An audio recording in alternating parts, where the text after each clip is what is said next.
Bonjour à tous, ravie de vous retrouver pour cette nouvelle édition. Et en cette veille de week-end, nous allons parler d'une pièce de théâtre qui va se dérouler ce soir à Marcq-en-Barœul, la 9e représentation d'une pièce sur la vie d'une entreprise familiale spécialisée dans la négoce de vin. La négoce de vin. Retour dans les années 70 avec l'un des membres de cette famille présent sur notre plateau. Bonjour Jean-François Filet. Bonjour. Alors, racontez-nous tout ce qu'il se passe pendant ces 1h40 sur les planches. Alors, cette pièce retrace la vie d'une petite entreprise familiale qui s'appelait les Caves de Flandre et également appelée les Vins Filets, qui était située à Ronc, dans laquelle j'ai passé mon enfance et mon adolescence, habitant sur place. Et j'ai été très marqué par l'ambiance qui pouvait régner dans cette entreprise, qui était finalement une grande famille, où chacun trouvait sa place, manifestement. Et ces personnages qui étaient des ouvriers, qui étaient des chauffeurs, des gens qui allaient livrer dans les bistrots, ou qui travaillaient dans les caves, ou ces personnes qui travaillaient au bureau, euh, étaient en quelque sorte les héros de mon enfance, les héros de mon adolescence. C'était des gens qui avaient des grandes gueules, des truculences, et c'est sans doute cet aspect-là qui m'a marqué. En tout cas, l'idée de cette pièce est de retrouver cette espèce d'insouciance de cette époque-là, euh, de retrouver ces truculences, de retrouver aussi les émotions que pouvaient susciter entre eux les uns et les autres, parce qu'il y avait il y avait des grandes gueules, il y avait des moments de grande chaleur, il y avait des moments de convivialité, et surtout ces personnes travaillaient dans des conditions relativement rudes. Aujourd'hui, je pense qu'on n'accepterait plus de travailler dans ce froid de l'hiver, dans ce froid glacial.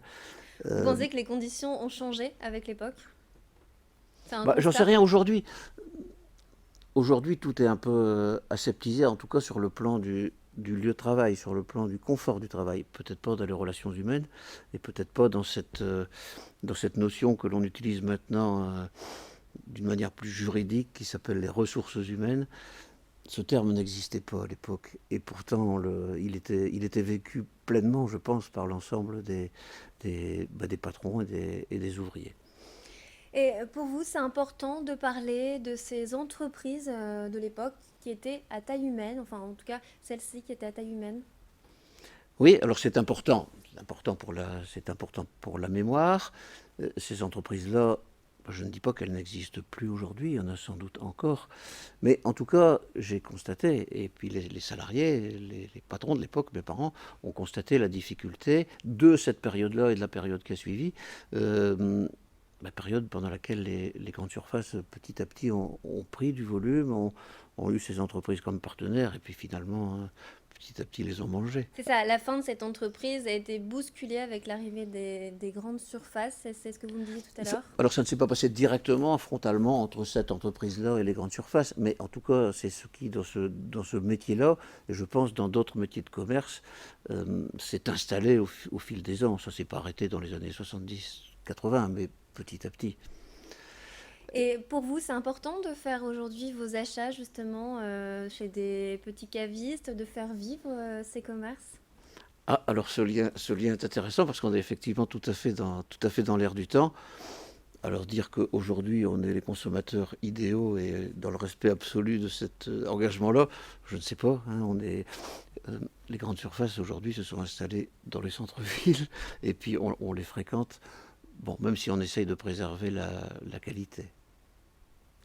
Vous auriez aimé reprendre l'entreprise familiale? Je pense qu'aujourd'hui vous êtes plutôt artiste. Est-ce que vous auriez aimé? Je pense que votre père est là ce soir, hein, ça doit être assez nostalgique. Oui, oui, il sera présent. Alors mes parents ne m'ont pas poussé, ni moi, ni mes sœurs, ni mon cousin qui travaillait également dans l'entreprise. Papa était avec son frère hein, à la direction de l'entreprise.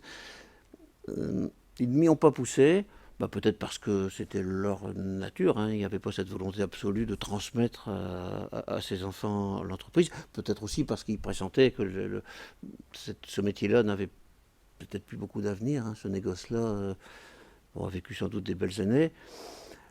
Ces années 60-70, cette décade-là, qui est la décade plutôt reprise dans cette pièce, était aussi une période extrêmement riche en événements de tous ordres. La pièce s'appelle Dire qu'on marchait sur la Lune. En 1969, le premier homme américain mettait le pied sur la Lune. Et le paradoxe, c'est que à ce moment-là, sans doute que le monde avait l'impression d'être à son aboutissement technologique, le rêve absolu de l'humanité, aller sur la Lune. Et dans le même temps, dans ces entreprises-là, c'était bout de ficelle, fil de fer, dégeler le gasoil, les grosses giclées de gasoil dans les narines, à des conditions extrêmement difficiles. En tout cas, on peut dire que ce soir, vous jouez par nostalgie en partie. On joue d'abord parce qu'on aime bien jouer, parce que nos comédiens sont joueurs, parce qu'on aime aussi apporter du plaisir au public. Et bon, cette fois-ci, on s'attache aussi à essayer de leur donner un peu d'émotion.